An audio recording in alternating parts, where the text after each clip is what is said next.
I would like to welcome everybody to Dumb It Down Lightroom Edition. I'm going to be your teacher, Joey D. On this show, Dumb It Down, we are literally dumbing it down to where somebody who's 60 years old or somebody who's 6-year-old has the ability to comprehend every step. And to let you know, we're doing it for the one. I don't care if only one person watch it. One person watches this and you learn something new that improves your craft, it was all worth it. So we're going to begin with a photograph. I literally went online and said, show me an example of a horrible photograph. And this is what it came up with. Hopefully your photography may be a little bit better, but if it's not, it's okay. It's the magic of Lightroom. This particular version of Lightroom, that's our first challenge when you're watching YouTube videos, is I would see versions on the YouTube video that were different from what I was watching. So I have an Adobe Creative Cloud subscription. It is January 2025. You know how they do in those movies with the kidnapped folks? They make them show the newspaper to prove that they're still alive on that day. Okay, it is January 8th, 2025. We are here. Right now, this is the updated version on the Adobe Creative Cloud of Lightroom. For all of you that say, well, is there an alternative? Of course there's an alternative. But you got to ask yourself, how serious do you want to take your craft?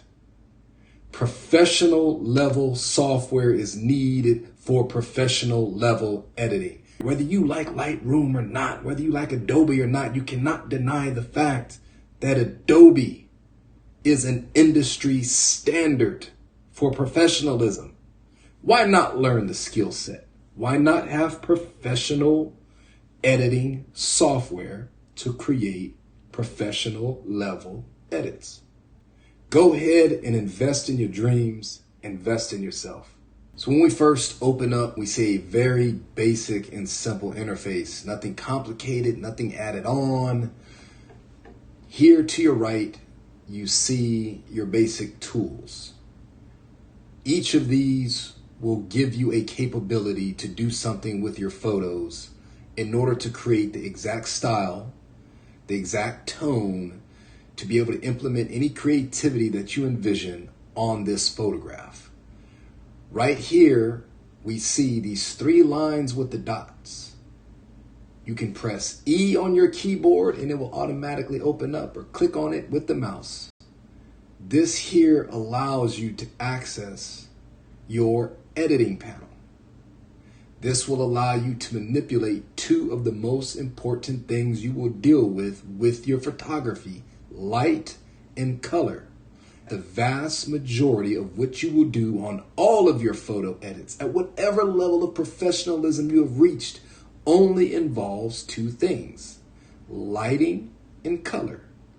Mastering light and mastering color will allow you to achieve anything that you desire with a photograph. Here we have a problem with the lighting. Now, the easy man fix is to go up here to the left where it says auto. It's going to use AI to analyze the picture and determine what type of lighting and color changes need to be made. Notice everything is at the center here. As soon as we hit auto, what it did is it changed the settings on both the lighting and the color. It gave it more exposure, it brought down the highlights, it lightened up the shadows, it darkened the blacks. It then increased the vibrance. This is the best that AI was able to pull off. The question is, what if you don't like what artificial intelligence pulled off? Then auto is not the way to go. To learn the skill set, you have to be able to learn to manipulate lighting as well as color manually. So let's get into the bread and butter of how do we edit this photo and improve the lighting manually. Notice over here, all of these pertain to lighting. By manipulating any one of these, you change the nature of the light on the photograph. If I darken the blacks, everything gets black. If I lessen everything that is deemed as black in the photograph, it'll brighten everything up.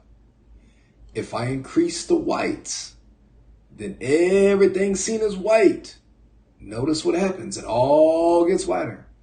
If I decrease the whites, it'll get a little bit darker. Shadows. If I increase the shadows on this particular photo, you can kind of see the difference in the shadow of areas. It darkens it a little bit, or it'll brighten it up just a tad. Same thing with the highlights. The highlighted areas in the far right, looking like it's coming from the natural light, will either increase or decrease. Contrast. If I go all the way up with the contrast, and it contrasts the light and the dark tones, see what happens. If I decrease the contrast, notice already the tone of the photo changes as I manipulate the contrast. Likewise with exposure, I can highlight it and blow out the exposure, or I can make it completely dark. So now the question comes, how do we improve the lighting on this photograph? There is no one correct answer. There is no one correct setting for every single photograph. This is an art. This is an art form. There is no one answer. That's why you have to learn the totality of the program to be able to pull off your artistic vision. So we're going to look about 2 or 3 ways that we can pull this off. One, I can increase the exposure of the entire photograph. I'm keeping the subject as my focus. I want to look and say, okay, when does the girl in the photo look bright enough? I'm going to bring it up. We'll do about 2 stops on the lighting. Now notice it increased the lighting on everything in the photo. I don't want everything brightened up. So what I can do is I can go to my effects. In my effects, there is a slider called the vignette. Notice what the vignette does. If I move it all the way to the left, it makes a darkened circle around the edge of the photo, a white, bright edge around all of the photo. So I can take this vignette and I can barely, I'm going to add about maybe 6 just to darken it up a little bit. Now I can go to my crop tool, which is 3rd down on the list here. It's going to give me my bars. I'm going to bring the photo up. Notice what I'm doing with these lines. I want to put her face in the center of that square. That lets me know that my framing of the photo is correct. By placing her face right there in the frame, notice how the photo looks now. I've increased the size of the photo. I've increased the emphasis upon the child. She's brighter. Around her is darker. But notice this bright area over here kind of messes things up. So now I can actually go in. You'll see a circle with the dashed lines. This circle allows you to create mask. Think about it. What happens if I put a mask on my face? The mask is going to cover my entire face and you're going to see something different. We can put a mask or a cover on this photograph. There's various types of masks that we can use. I'm going to use a linear gradient. What this gradient is going to do, it's going to give me parallel lines and it applies a mild gradient at the end. So even if some of this red touches her skin, the edge of that gradient is not going to be as dark as the rest of the red behind it. It's going to be a gradual. So that way that's blending. You don't want it to be too noticeable. So I'm going to put my linear gradient right about there. I'm going to go into the light and I'm going to decrease the exposure. Notice what happens to those blown out highlights over there. it decreases those. I'm going to add to the blackness. I'm going to minimize the whites there. Shadows don't make too much of a difference, but I'm going to lower it. I'm going to lower those highlights, and that does the trick right there. So that way the eye is not distracted or drawn away by this overwhelming light that I see in the corner of the photograph. Make sense? Now notice here the difference between the photo when I first started versus the change. When I first started versus the change. When I first started versus the various changes. What we're going to do, since we're dumbing it all the way down, is we're going to go back through those steps backwards. We went through it forwards. Now we're going to go through it backwards. So the last step that we did is we created a new mask. What kind of mask was it? It was a linear gradient. It's linear. Think of lines, linear lines. We applied the lines here to the edge of this photograph. Notice what we did. We lowered the exposure. We lowered the shadows. We lowered the whites, and we lowered the blacks. So now, this is what happens when we remove that mask. We brought it back. That was our last step. So I'm going to go back into the third option. You see my crop. I'm going to undo the crop. Boom.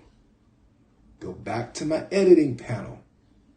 Notice what we did with exposure. We brightened the entire photo, and I'm bringing the exposure back down to the beginning. The last step is we did it forwards. We did it backwards. We're going to do it forward one more time. I took my exposure. Oh, I forgot one last thing. We had a vignette at the end. So the vignette that we added was a mild vignette. So we're going to reset that back to 0. First thing we did is we increased the lighting for the entire photograph to the point where the girl could clearly be seen. So we went up 2 stops. Once we added the exposure, we then opened our effects panel. We applied a minor vignette just to add a little darkness and shadow around the edges of the photo. Then we went to the crop panel. We cropped it down until her face was right there in the center of that square. This means we enhanced the framing of the photograph.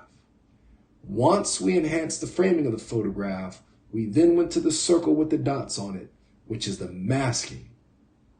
We looked at the photo and we said, okay, how can we improve this photo by applying a mask on the top?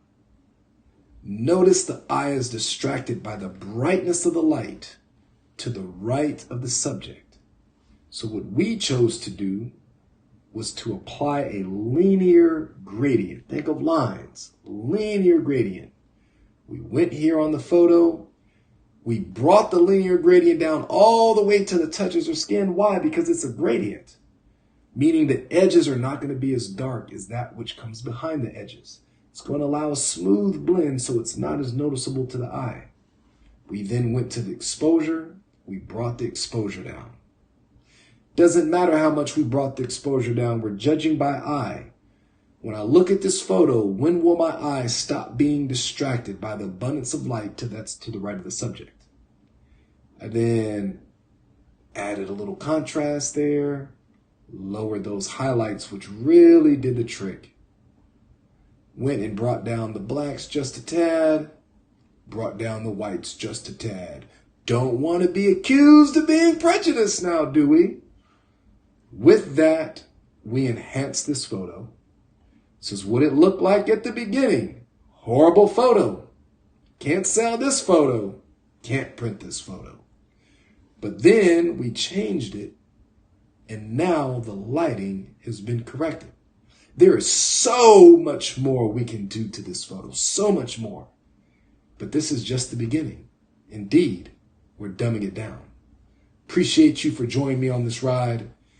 Drop something in the comments for me. Hit that subscribe button. Let me know what you would like to learn and what you need to have dumbed down so that you'll be able to pull off at home what you need for your creative vision.